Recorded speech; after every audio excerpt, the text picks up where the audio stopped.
যেই বাড়িতে সর্বপ্রথম কন্যা সন্তান জন্মগ্রহণ করে ওই বাড়িতে আল্লাহর বরকতের দোয়ার খুলে যায়, আল্লাহর বরকতের গেট দরজা খুলে যায়। এ কথা বিশ্বনবী বলে মেয়েদের মানকে বাড়ালেন না মেয়েদের মানকে কমালেন? কোনটা? মেয়েদের মানকে বাড়ালেন। নাম্বার 2, এর পরেও বললেন ওই মেয়েটাকে লালন পালন করে বিবাহ সম্পন্ন গিয়ে পুরুষ করতে পারবে। আমি নবী আর ওই মেয়ের পিতা একই সঙ্গে পাশাপাশি কাছাকাছি জান্নাতে থাকবো। তাহলে মেয়েদের দাম নবীজি বাড়িয়ে দিলেন না কমিয়ে দিলেন? বাড়িয়ে দিলেন। যেই সময় মেয়েদের দাম ছিল না, মান ছিল না, একবারে মানবতার অতল তলদেশ থেকে হাত ধরে উঠিয়ে রানীর মর্যাদার সিংহাসনে নবী মুহাম্মদুর রাসূলুল্লাহ সাল্লাল্লাহু আলাইহি ওয়াসাল্লাম বসিয়ে দিলেন। এবার চলে আসুন, তদানীন্তন সময়ে বিয়ে করার জন্য হাটে মেয়েদেরকে জমা করা হতো, আর এখন মেয়েদের জন্য নবীজি কি বললেন আর আমাদের সমাজে কি চলছে আপনাদেরকে একটু জিজ্ঞাসা করে নি, তারপরে হাদিসটা কি আছে সেটা বলবো। তো আমাদের সমাজে কি চলছে একটু বলি। এই বাল্বটা এটা খুলে দিতে হবে গো।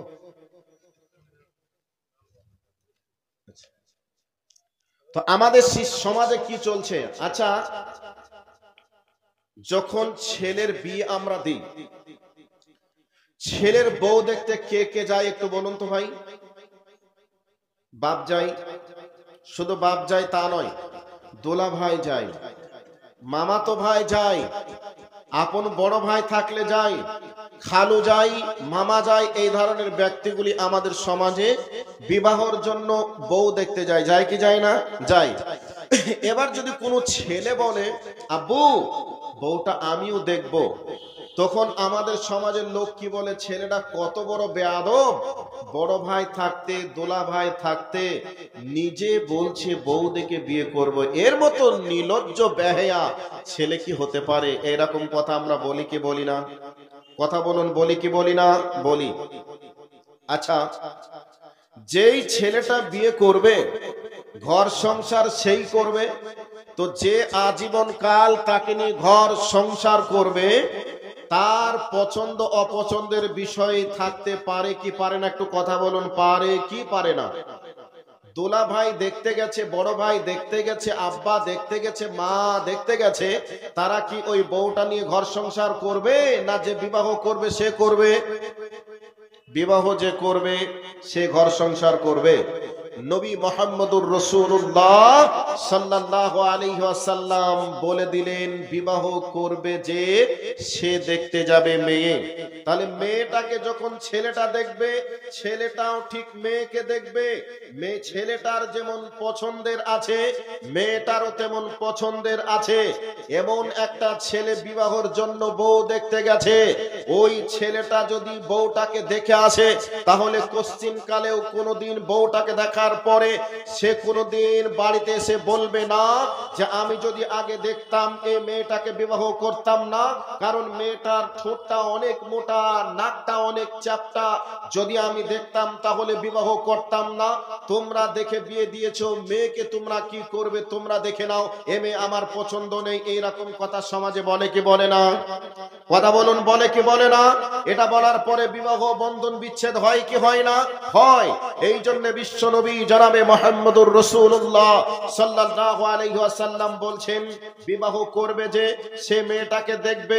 মেয়েটাকে যখন ছেলেটা দেখবে ছেলেটাও নিশ্চয়ই মেয়েটাকে দেখবে, মেয়েটাও নিশ্চয়ই ছেলেটাকে দেখবে। দেখার পরে দুইজনের পক্ষ থেকে গ্রিন সিগন্যাল যখন আসবে যে হ্যাঁ, মেয়ে বলবে ছেলে আমার পছন্দ, ছেলেও বলবে মেয়ে আমার পছন্দ, দুই দিক থেকে যখন গ্রিন সিগন্যাল আসবে তখন মেয়ে এবং ছেলের গার্জেন উভয় পক্ষে দিন ধার্য করে তখন বিবাহ করবে বা বিবাহ দেবে। এই সিস্টেমটা ভালো না খারাপ? ভালো। কেন ভালো বলি? মেয়েটার একটা স্মার্ট ছেলেকে পছন্দ, সুন্দর পাতলা ফিটফাট ছেলেকে পছন্দ, এইরকম মানের ছেলে সে চায়। এখন বিবাহ দেখতে গেছে, জমি জায়গা গাড়ি বাড়ি আছে, এই দেখে আমার মতন 1 কুইন্টাল ওজনের একটা ছেলেকে পছন্দ করেছে। আচ্ছা, 1 কুইন্টাল ওজনের ছেলেটাকে পছন্দ করেছে, এবার প্রথম দেখাতে যখন দেখবে এ তো আমার জন্য স্বামী নয়, মনে হচ্ছে যেন একটা কোথা থেকে একটা হাতি ধরে নিয়ে এসেছে, প্রথম দেখাতে মেয়েটার মন ভাঙবে কি ভাঙবে না? ভাঙবে। এবার ঠিক ছেলেটাও দেখিনি মেয়েটাকে, এখন বাসর রাত্রিতে গিয়ে দেখছে নাকটা আমার থেকে অনেকটাই চ্যাপ্টা, এরকম যখন দেখবে ঠোঁটটাও মোটা, এরকম যখন দেখবে ছেলেটার মন ভেঙে গিয়ে বাপকে মাকে বলবে আমি তো এইরকম মেয়েকে পছন্দ কোনোদিন করিওনি, আমি তো এরকম মেয়েকে নিয়ে সংসার করতে পারবো না। তাহলে দুই পক্ষের মাঝে একটা সমস্যা আসবে কি আসবে না? আসবে। এই জন্য যাতে করে কোনোদিন কোনো সমস্যা না থাকে, এই জন্য বিশ্ব নবীর পক্ষ থেকে সংবিধান হলো যে ছেলে মেয়েকে দেখবে, মেয়ে ছেলেকে দেখবে, দুইজনের পক্ষ থেকে যখন গ্রিন সিগন্যাল আসবে বিবাহ দিয়ে দাও। দুইজন কোনোদিন আর বলবে না খালিদা তোমাকে যদি আমি আগে দেখতাম তাহলে তোমার বিবাহ আমি তোমাকে করতাম না, কারণ তোমার ঠোঁটটা অনেক মোটা, তোমার নাকটা অনেক চাপটা, তুমি হাইটে অনেকটা বেটে, যদি তোমাকে আমি দেখতাম খালিদা তোমাকে বিবাহ করতাম না। ছেলেটাকেও কোনোদিন মেয়েটা কোনোদিন বলতে পারবে না যে তোমাকে আমি যদি দেখতাম তাহলে তোমার মতো 1 কুইন্টাল ওজনের প্লেয়ারকে আমি কখনোই আমার বর বানাতাম না।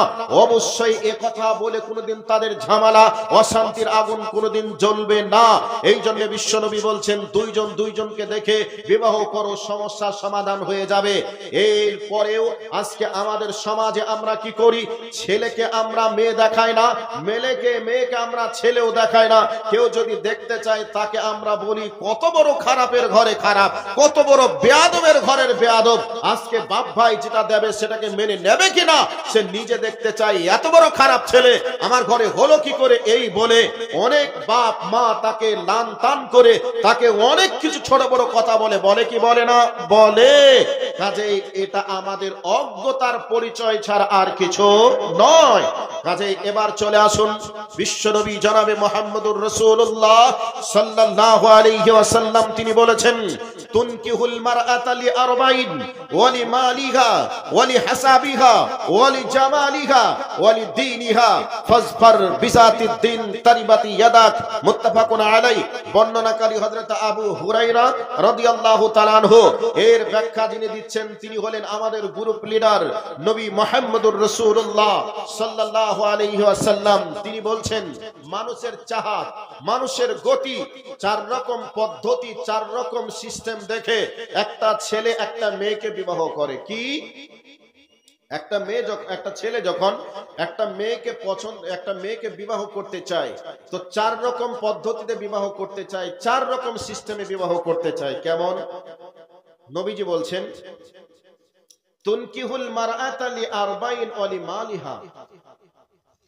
ছেলেটা দেখে মেয়েটার বাবার সয় সম্পদ কতটা আছে, মেয়ের বাপ যেদিন মারা যাবে তার ওয়ারিশ হিসাবে কয় বিঘা সম্পত্তির মালিক হব, এই ধরনের চিন্তাধারা এক এক রকম পুরুষ আছে না নাই? কথা বলুন না ভাই, এক এক রকম মানুষ আছে না নাই? আছে। যে আমি শ্বশুর মারা গেলে শ্বশুরের সম্পদের মালিক আমি কতটা হব, বা আমাকে কতগুলো টাকা পয়সা আমাকে দিতে পারবে, এইরকম গুণ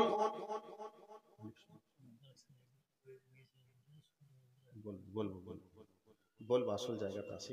তো এইরকম গুণ বৈশিষ্ট্য দেখে আমরা অনেক সময় আমরা বিচার বিশ্লেষণ করি কি করি না? করি।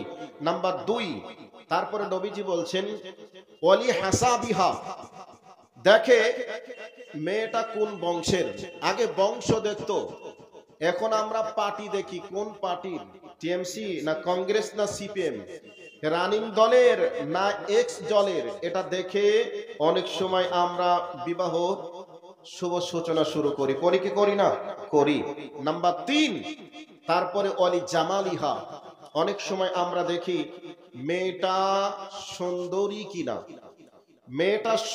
কিনা, মেয়েটার চারিত্রিক দিকটা কেমন এটা আমরা দেখি না। মেয়েটা বিবাহ করার আগে তার চরিত্রটা কেমন ছিল এরকম কোনোদিন খোঁজ খবর নিয়ে দেখার প্রয়োজনও আমরা মনে করি না। মেয়েটা সুন্দরী, আর কিছু দেখার নেই, বিবাহ চলবে, এইরকম এক শ্রেণীর পুরুষ সমাজে আছে না নেই? আছে। নবীজি বলছেন উম্মতের দল তোমরা কত সম্পদ পাবে এটা দেখিও না, মেয়েটা কোন বংশের এটা দেখিও না, মেয়েটা সুন্দরী কিনা এটা বড় কথা নয়। আমি নবী বলছি ফাজফার বিজাতিদ দ্বীন, তোমরা মেয়েটার ভিতরে দিন আছে কিনা দেখো। দিনদারি হলে বিবাহ করো, তোমার সংসার জীবন উন্নত হবে, তোমার দাম্পত্য জীবন সুখের হবে। রাতের অন্ধকারের স্ত্রীর যন্ত্রণায় তোমাকে বিছানা ত্যাগ করে ফাঁকা অন্ধকার জায়গায় গিয়ে অঝরে চোখের পানি ফেলে আর তোমাকে কাঁদতে হবে না, তোমার দাম্পত্য জীবনটা সুখের হবে। নবীজি বলছেন তুমি দিনদার মেয়েকে দেখে বিবাহ করো, এ কথা নবীজি বলেছেন। আচ্ছা, আমরা এখন বর্তমান সময়ে আমরা দিনদার মেয়েকে খুঁজি না মেয়ের বাপ কত লাখ টাকা দিতে পারবে এটা খুঁজি? কোনটা বলুন তো একটু, কত দিতে পারবে এটা খুঁজি। এবার চলে আসুন, একটা হাদিস সর্বপ্রথম পড়েছি। নবীজি বলেছেন, হযরতে আব্দুল্লাহ ইবনে মাসউদ থেকে বর্ণিত, এই হাদিসটা বুখারী এবং মুসলিম গ্রন্থে এসেছে। মিশকাত শরীফ দ্বিতীয় খণ্ডের 267 পৃষ্ঠার মধ্যেও হাদিসটা এসেছে। নবীজি বলেছেন, ইয়া মাশারা শাবাব মান ইসতাতা মিনকুমুল বাত ফালিয়াতাজাওয়াজ। হে নওজোয়ানের দলেরা, এখনো পর্যন্ত যারা বিয়ে করেনি তাদেরকে নওজোয়ান বলে সম্বোধন করেছেন বিশ্ব নবী। নবীজি বলেছেন, হে যুবক নওজোয়ানের দলেরা, মান ইসতাতা মিনকুমুল বাত, যাদের ভিতরে কওয়াতে বাপ বিদ্যমান আছে। কওয়াতে বার দুটি অর্থ। এক নম্বর অর্থ হলো যেই পুরুষটার ভিতরে স্ত্রীর দৈহিক চাহাতকে পূরণ করতে পারবে সেই পুরুষটার জন্য নবীজি বলছেন ফালিয়াতাজাওয়াজ, সে যেন বিবাহ করে। নাম্বার 2, যেই পুরুষটা ইনকাম উপার্জন করে নিজের স্ত্রীর ভরণ পোষণের ক্ষমতা রাখতে পারে সেই পুরুষটা ফালিয়াতাজাওয়াজ, সে যেন বিবাহ করে। এখন ধরে নেন একটা পুরুষের ভিতরে যৌবন বিদ্যমান, নিজের শারীরিক দিক থেকে সে ঠিক আছে, টাকা মানে শারীরিক দিক থেকে সে ফিট আছে, নিজের স্ত্রীর চাহাতকে পূরণ করতে পারবে, কিন্তু ইনকাম করতে পারে না। এ পুরুষটা এখন কি করবে বলুন তো আপনারা? কি করবে? ইনকাম করতে পারে না কিন্তু শারীরিক দিক থেকে ফিট আছে, তাহলে ওই পুরুষটার জন্য ইসলামিক বিধান কি? নবীজি বলছেন ফাআলাইহিস সিয়াম, তার উপরে রোজা, তার জন্য বিবাহ নয়, কারণ সে ইনকাম করতে পারে না।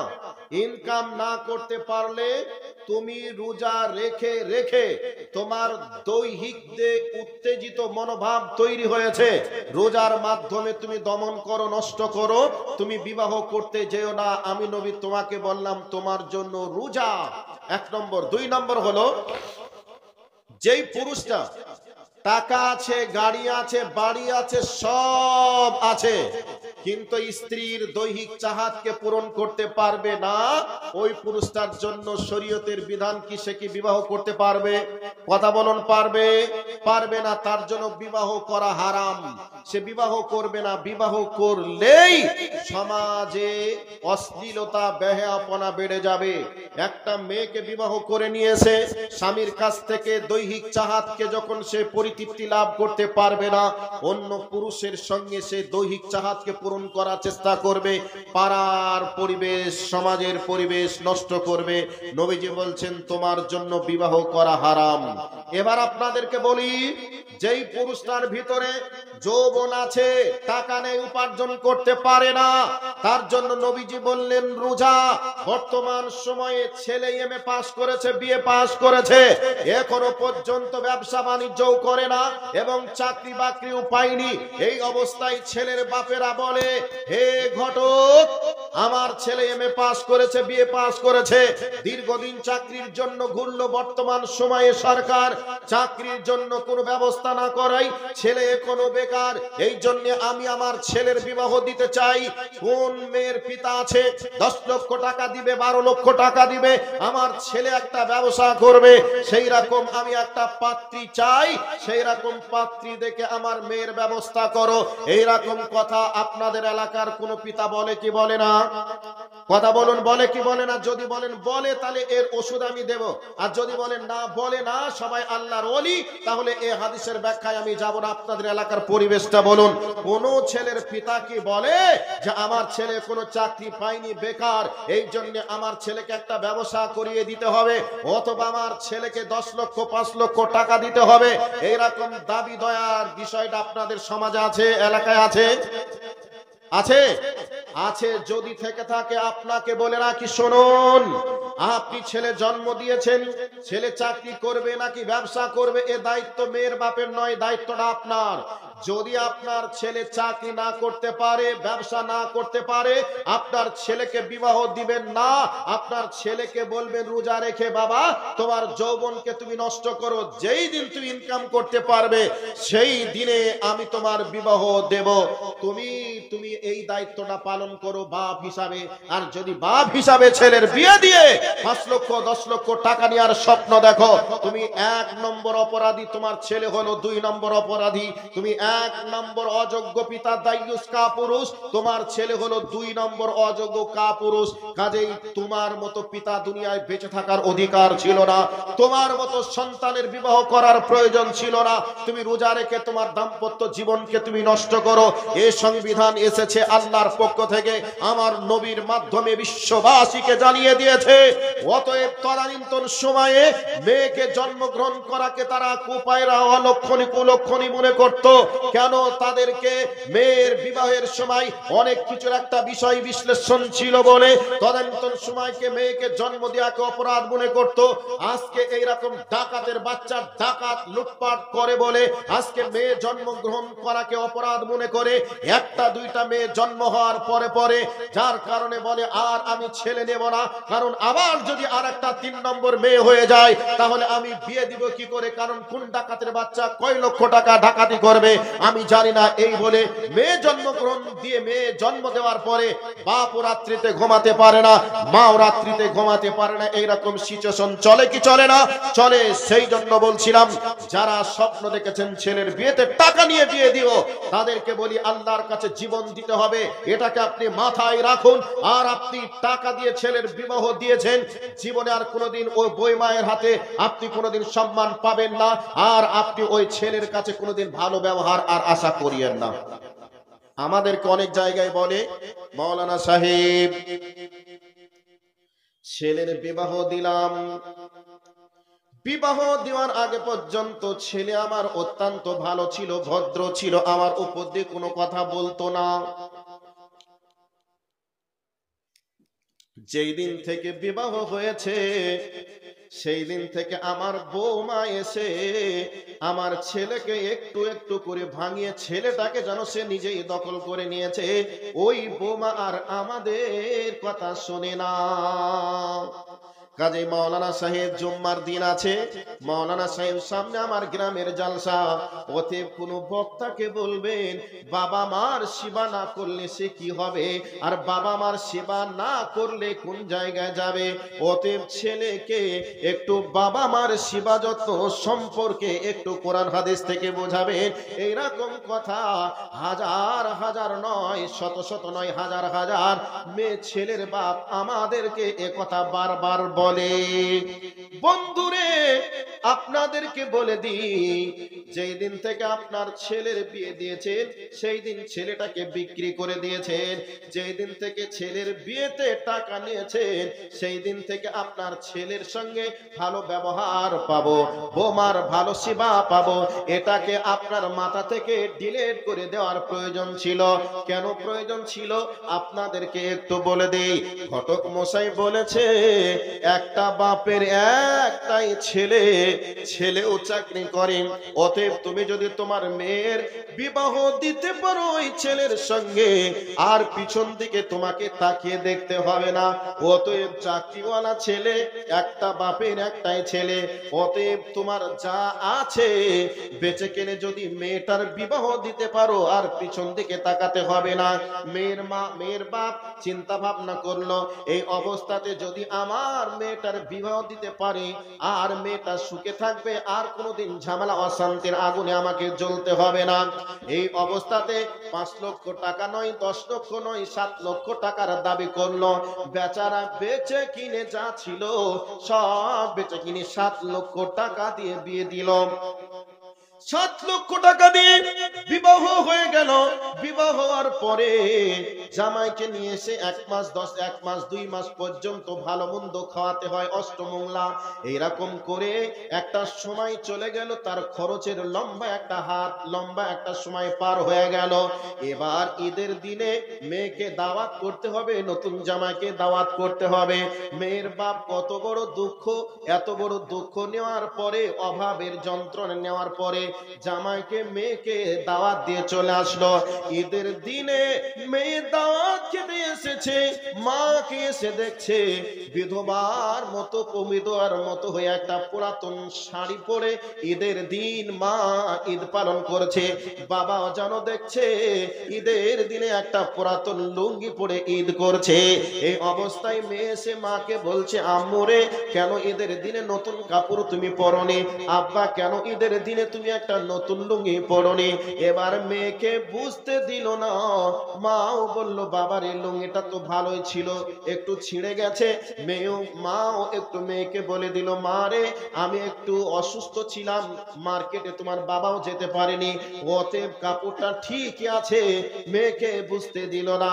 একটা 4 বছরের ছোট্ট দেখে কোলের ভাই ছিল, ভাইটাকে কোলে নিয়ে বোন এবার জিজ্ঞাসা করছে, ভাইয়া গতকাল কি দিয়ে ভাত খেয়েছিলি বল, 2 দিন আগে কি দিয়ে ভাত খেয়েছিলি বল। এইরকম করে করে 1 সপ্তাহের ইতিহাস যখন ভাইয়ের কাছে তরকারির ইতিহাস জানতে চাইল, ছোট্ট কট কট কট কট করে কথা বলতে পারে তুতা পাখির মতো, তখন ওই ভাইটা বোনকে গলা চিপে ধরে বলছে, বুবুরে যেই দিন তোমার বিবাহ হয়েছিল ওই দিন মাংস দিয়ে ভাত খেয়েছিলাম, যেদিন থেকে তোমার বিবাহ কমপ্লিট হয়ে গেছে সেই দিন থেকে আর মাংস ভাত আমাদের কপালে জোটেনি, আলু খেয়েছি, ডাল খেয়েছি, শাক খেয়েছি, এভাবে চলছে।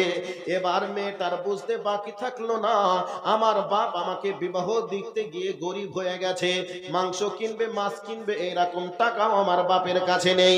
এইরকম সিচুয়েশন মায়ের বাড়িতে বাপের দৃশ্য, মায়ের দৃশ্য যখন মেয়ে দেখলো, মনে এত দুঃখ চলে আসলো, আহারে আমাকে জন্ম দিয়ে আমার বাপ কতই না বিপদে পড়ে গেছে, কতই না কঠিন মুহূর্তে আমার বাপ পড়ে গেছে। এবার স্বামী আসলো, স্বামী ঈদের সময় শ্বশুর বাড়িতে ঈদ পালন করে 2 জন মিলে এবার শ্বশুর বাড়িতে চলে গেল মেয়ে। এবার শ্বশুর বাড়িতে যাওয়ার পরে মনে মনে ভাবছে আর শ্বশুরের দৃশ্যটা দেখছে। শ্বশুর মশাই আরদি কাপড়ের সাদা কালারের জামা, আব্দুল্লাহ লুঙ্গি, ইসমাইল লুঙ্গি, এগালে একবার পান, এগালে একবার পান, এরকম চলছে। মেয়েটা দেখছে, মেয়েটা দেখবে বাপের দিকে একবার অন্তরের নজরে দেখবে, শ্বশুরের চেহারার উপরে নজর দিয়ে যখন দেখবে, তখন বলুন তো ওই মেয়েটা শ্বশুরকে দেখে রাগ বাড়বে না কমবে? কথা কি বোঝা যায়নি? মেয়েটা রাগ বাড়বে না কমবে? পায়ের রক্ত একবারে মাথায় উঠে গেছে, মাথার রক্ত টকবক করে ফুটছে। ডাকাতের বাচ্চা ডাকাত, আমার বাবার বাড়ি থেকে ডাকাতি করে নিয়ে এসে তুমি আব্দুল্লাহ লুঙ্গি আর ইসমাইল লুঙ্গি আর আরদি কাপড়ের জামা, আর তুমি এগালে পান আর ওগালে পান আর মুস্কি মুস্কি হাসছর সূরা ইয়াসিনে তেলাওয়াত মারছো, দাঁড়াও তোমার খবর আছে। ভদ্রলোকের বাচ্চা রাত্রি 11টা পর্যন্ত ঠাস ঠুস করে ক্যারাম খেলে বাড়ি এসেছে। মেয়েটা একবারে বসে বসে সে রাগ আর লোড নিতে পারছে না। রাত্রিতে এসে স্ত্রীকে বলছে, সলিহা কি হলো, ঘুমিয়ে গেছো? না। পাশে বসেই যখন স্বামী স্ত্রী এক জায়গায় বিছানায় শোবে, তখনই স্ত্রী তখন বলছে, শোনো, আমার গায়ে হাত রাখার আগে তোমার সঙ্গে আমার কিছু কথা বলো। আমার বাপের সঙ্গে 7 লক্ষ টাকা নিয়েছো, 2 লক্ষ টাকা আমি অনুষ্ঠান পারপাসে খরচ হয়েছে ছেড়ে দিলাম, 5 লক্ষ টাকার হিসাবটা দাও, আর তা যদি না হয় তোমার নামে আমি মামলা দায়ের করব, তোমার মতো অযোগ্য স্বামীর ভাত আমি খাবো না। কেন?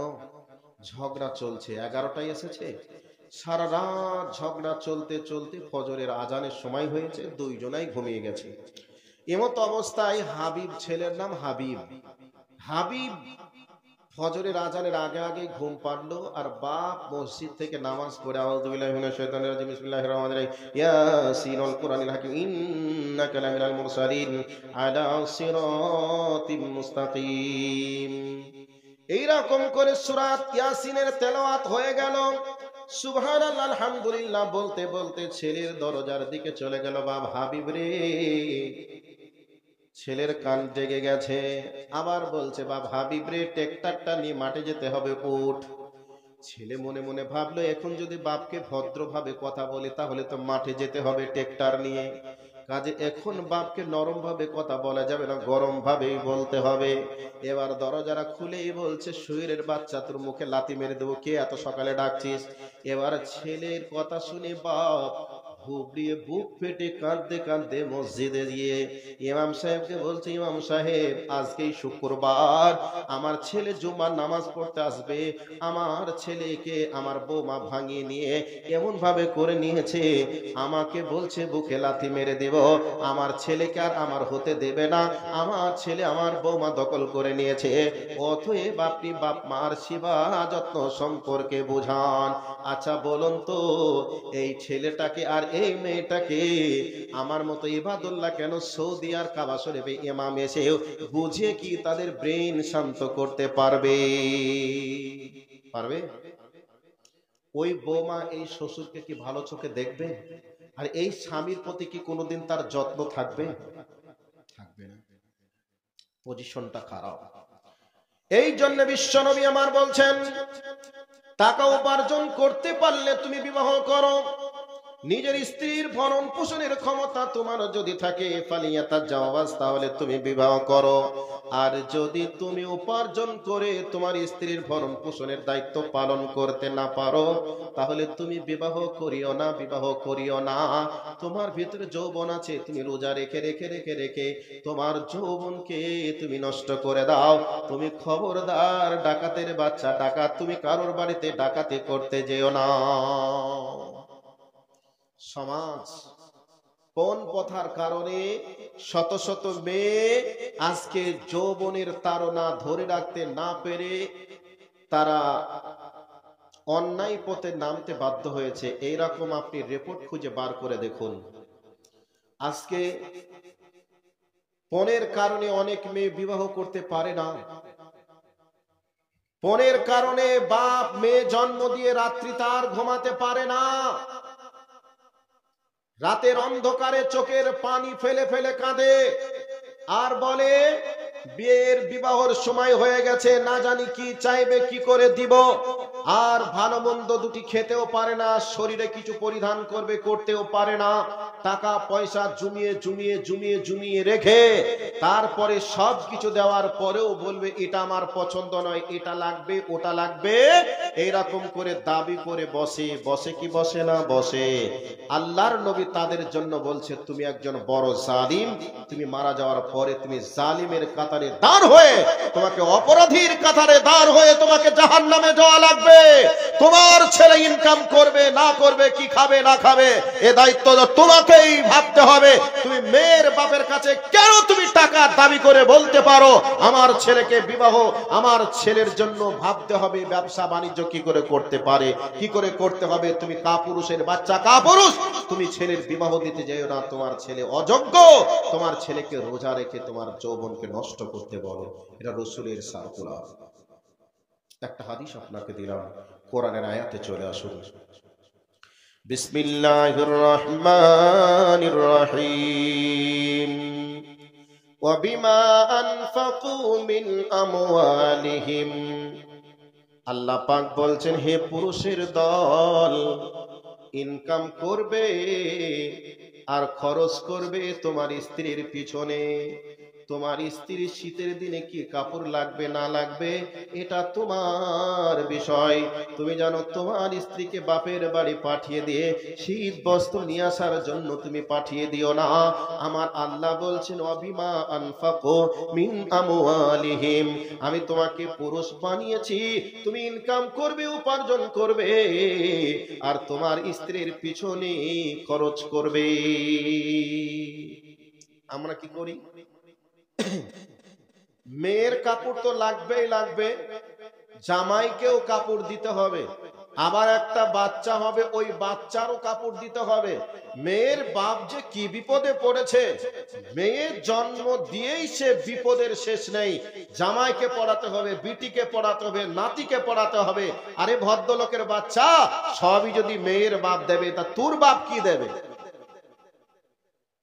ভাই কথাগুলি শুনে হয়তো খারাপ লাগছে, সিস্টেমটি কেমন চলছে কি চলছে না? চলছে।